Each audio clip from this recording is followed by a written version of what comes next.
ఇస్తానంది. So ఇది ఇంకా ఎంత తీవ్రమవుతుందో చూడాలి, అవ్వకూడదు అని మటుకు మనం కోరుకోవాలి. సార్ ఆనం బ్రదర్స్ అల్క నారాయణ కినికు ఇది కూడా అది మొన్నటి నుంచి నడుస్తుంది. లోకేష్ అక్కడ పర్యటనకు వెళ్ళారు విద్యాశాఖ మంత్రిగా. రెండోది రొట్టెల పండుగ అనేది ఒకటి చేస్తారు. భారతదేశంలో మత సామరస్యానికి ఒక ప్రతీక అనాలి. అక్కడ ఒక 12 మంది ఒక దర్గా ఉంటుంది పెద్దది, ఒక 12 మంది ముస్లిం యోధులు ఏదో సమయంలో అక్కడ చాలా ఘోరంగా వాళ్ళని చంపేశారు. వాళ్ళ కోసం అక్కడ అందరు వెళ్తారు, అక్కడికి అందరు వెళ్తారు. ఈ రొట్టెల పండుగ కూడా అందరు చేసుకుంటారు. దాంట్లో గతంలో ఇతరులు పాల్గొన్నారు, నిన్న లోకేష్ కూడా పాల్గొన్నట్టున్నారు. విఆర్ విద్యా సంస్థలు చాలా ఫేమస్ కదా నెల్లూరు అంటే, ఒక్కొక్క నగరంలో ఒకటి ఉంటుంది కదా. విఆర్ వెంకటగిరి రాజా హై స్కూలు పునఃప్రారంభం వైసీపీ హయాంలో అది మూతపడింది.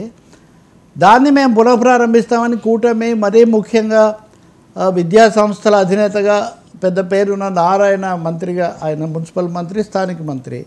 సో ఆయన వాగ్దానం చేశారు, ఓ దాతలను కలుపుకొని ఓ 15 కోట్లు సిఎస్ఐ నిధులు తీసుకొని, సిఎస్ఆర్ నిధులు తీసుకొని దాన్ని నిన్న ప్రారంభించారు. లోకేష్ దానికోసం వెళ్ళారు.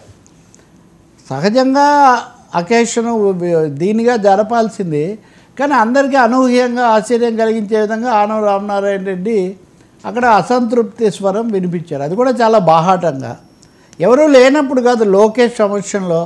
కాబోయే ముఖ్యమంత్రి దాదాపు ఇప్పుడు కూటమి దాదాపు నడిపిస్తున్నాడని చెప్తున్న లోకేష్ సమక్షంలో అందరూ ఉన్నారు అక్కడ. వేమిరెడ్డి ప్రసాద్ ఈయన ఉన్నాడు,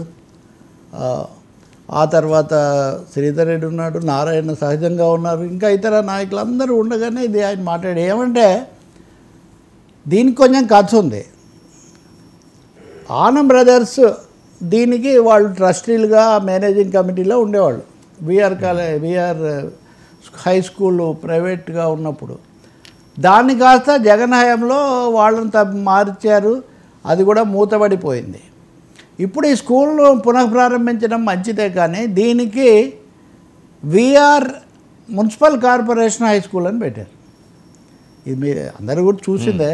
మున్సిపల్ కార్పొరేషన్ ఎందుకు పెట్టారు? 150 ఏళ్ల చరిత్ర కలిగినటువంటి ఒక సంస్థను పునఃప్రారంభిస్తున్నప్పుడు మీరు మున్సిపల్ కార్పొరేషన్ అని పెట్టడంలో ఉద్దేశం ఏంటి? మీరు మున్సిపల్ మంత్రి కాబట్టి మున్సిపల్ అని పెట్టేస్తారా? ఈరోజు కార్పొరేషన్ అని పెట్టారు, రేపొద్దున ఇది కార్పొరేట్ అయిపోతున్నాం. ఇది సెకండ్ డైలాగ్. మాలాంటి వాళ్ళమంతా మామూలు జీవితం నుంచి మేము రాజకీయాల్లోకి వచ్చాం ప్రజాసేవ కోసం, మీరేమో నేరుగా కార్పొరేట్ల నుంచి వచ్చారు. సో ఆ ఆనం కూడా వైసీపీలో ఉండి ఒక విధంగా జగన్ను కొద్దిగా గొప్ప విమర్శిస్తూ అసంతృప్తిగా ఉండి తర్వాత ఇటు వచ్చారు కదా. చాలా కాలం చివరిలో ఆ టికెట్ కన్ఫర్మేషన్ ఇవన్నీ కూడా జరిగాయి. మామూలుగా కూడా మనిషికి కొంచెం ఉన్నట్టు చెప్పే కొద్దిగా అసంతృప్తిని ప్రకటించే లక్షణం కూడా ఉంది. సో దాంతో ఒకసారిగా కూటమి నాయకులు, నెల్లూరులో ఉన్న నాయకులు కూడా కొంచెం ఉలిక్కిపడిన పరిస్థితి. నిజాన్ని నిన్న మధ్యాహ్నం వరకు ఇది నడిచింది. ఇది కూడా మళ్ళీ ఒక విధమైన డైవర్షన్ అన్నట్టుగా తయారైంది. ఆనం బ్రదర్స్ కూటమిలో తెలుగుదేశంలో వస్తున్న సమస్య అన్నది కాస్త సాయంత్రానికి ప్రసన్న వర్సెస్ ప్రశాంత్ రెడ్డి లాగా మారినటువంటి పరిస్థితి. మరి అంత మాట ఎందుకన్నారు? అంతకుముందే లోకేష్ వస్తారని, ప్రారంభిస్తారని, పేరు ఇలా మార్చారని ఇవన్నీ తెలియనివి కాదు కదా. అప్పటి వరకు రిజర్వ్ చేసుకున్నాడా తన అలకను? ఇది నారాయణ అయితే మాట్లాడలేదు, కానీ ఆయన ఇంకోటి కూడా అన్నారు, మేము అభివృద్ధి చేశాము, బాగానే ఉంది, ఇప్పుడు మమ్మల్ని పక్కన పెట్టారు, మీరు చేస్తూ ఉన్నారు, కానీ మమ్మల్ని తీసుకోకపోయినా పర్వాలేదు, దానికి ఉన్న చరిత్రను మీరు పాడు చేయకండి. వీళ్ళందరూ తలా ఒక స్కూల్ తీసుకొని అడాప్ట్ చేస్తున్నారు. నెల్లూరులో ఇందాక నేను అంటే చాలా భారీ పెద్దలు ఉన్నారు, ఇక్కడంతా చదువుకున్న వాళ్ళు, వీళ్ళందరూ తలా ఒక స్కూల్ తీసుకుంటే చాలా బాగుంటుంది, లేకపోతే అంతా కార్పొరేట్ మయమైపోతుంది. ఇది ఒక విధంగా ఆంధ్రప్రదేశ్లో ఉన్న జనరల్ సమస్య. నాడు నేడని మేము చాలా అభివృద్ధి చేశామని జగన్ చెప్పారు, ఇప్పటికీ వైసీపీ వాళ్ళు అలక్కి వస్తుంటారు మేము చాలా చేశామని. ఇప్పుడు మేము చాలా డెవలప్ చేస్తున్నామని వీళ్ళు అంటున్నారు. కానీ విపరీతమైన సమస్యలు, విద్యా సంస్థల మూత అన్నది నిన్ననే మాజీ కేంద్ర మంత్రి, తిరుపతి మాజీ ఎంపీ చింతామోహన్ ఆయన నిన్న మాట్లాడుతూ 5,000 స్కూళ్ళు మూతపడ్డాయి ఆంధ్రప్రదేశ్లో కూటమి అధికారంలోకి వచ్చాకని ఒక ప్రకటన చేశారు. మరి స్కూళ్ళకి సంబంధించిన సమస్య ఒకటి, వీళ్ళిద్దరికి మధ్యలో ఉన్నటువంటి సమస్య ఒకటి, అంటే నారాయణ వైఖరితో ఆయన దాదాపు ఆయన సవాల్ చేయటమే కదా నెల్లూరు నడిబొడ్డున.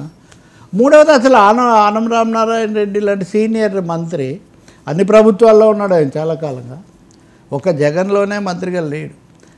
ఇంత అలక లేకపోతే కినుక బహిరంగంగా వ్యక్తం చేశాడంటే దానికి వెనక రాజకీయ వ్యక్తిగత కారణాలు తప్పకుండా ఉండి ఉంటాయి. సో నెల్లూరు అన్నది ఒక చిన్న సైజు రగులుతున్న కుంపటిలాగా తయారైంది అనేది అయితే స్పష్టమవుతుంది. లెక్కలేనన్ని కేసులు, లెక్కలేనన్ని వివాదాలు ఇవన్నీ నడుస్తున్నాయి.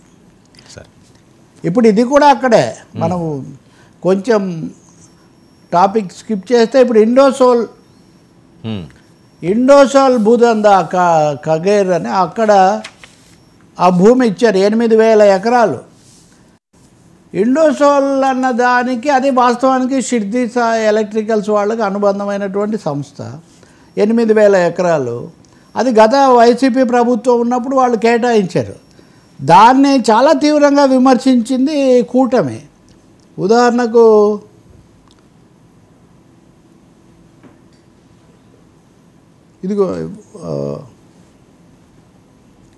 ఇదిగోండి ఇండోసోల్ దందా. ఇది అప్పుడు మే 14 ఎప్పుడో ఈనాడులో వచ్చిన వార్త. ఇది ఇటువైపు నుంచి వచ్చిన వార్త కాదు, అటువైపు నుంచి వచ్చింది. ఇండోసోల్ అని మీకు దాని మీద రాసింది కూడా మీకు కనిపిస్తుంది. సంస్థ పెట్టుబడి 25 కోట్లు, ప్రభుత్వ ప్రోత్సాహకాలు 50,000 కోట్లు, భవిష్యత్తు అవసరాలను తీర్చేందుకు అంగీకారం. పావలా కోడికి ముప్పావలా మసాలా అనే సామెత సిద్ధి సాయి ఎలక్ట్రికల్స్ అనుబంధ సంస్థ ఇండోసోల్ సోలార్ కార్పొరేషన్కు అచ్చుగుద్దినట్టు సరిపోతుంది అని రాశారు. సరే, ఇప్పుడు దీన్ని కొనసాగిస్తున్నారు. కొనసాగించడమే కాదు, ఇక్కడ ఉత్పత్తి ఏదో లాంఛనంగా ప్రారంభించి మిగిలిన 8,000 ఎకరాలు కూడా వాళ్ళకి అప్పగించడానికి కూటమి కూడా కొనసాగుతుంది. నేను ఇందాక అన్నది ఊరికనే అనలేదు. ఈ రెండు వెనక ఉన్న శక్తులు, కార్పొరేట్ శక్తులు, ధనాఢ్య శక్తులు ఇంచుమించు ఒకటే అని చెప్పడానికి నెల్లూరు జిల్లా రంగస్థలంగా ఉంది. మనుషులు మారుతున్నారు, పార్టీలు మారుతున్నారు తప్ప కింద వ్యవహారం అలాగే సాగుతుంది. ఈ కూటమి పార్టీలు, వైసీపీ కూడా ఖండించదు దీన్ని. వైసీపీ కూడా ఇండోసోలార్ ఎందుకు కొనసాగిస్తున్నారని వాళ్ళు కూడా ఖండించారు. ఎందుకు ఖండించారు మరి? ఇన్నిటి మీద ఇంత పోరాడుతున్నారు అంటే వాళ్ళు కూడా పెట్టారు కాబట్టి.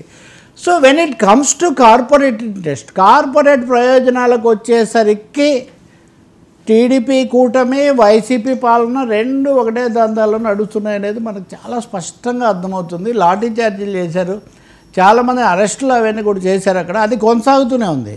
మీరు ఇంకోటి కూడా వింటూ ఉంటారు, ఆంధ్రప్రదేశ్లో దాదాపు 12,000 కోట్లు ట్రూ అప్ ఛార్జీలు, ఇట్లా రకరకాల పేర్ల మీద కరెంట్ ఛార్జీలు తీసుకునే ఒక పెద్ద ప్రయత్నం, స్మార్ట్ మీటర్ల బిగింపు, అవన్నీ వీళ్ళ ద్వారా జరుగుతున్నాయి.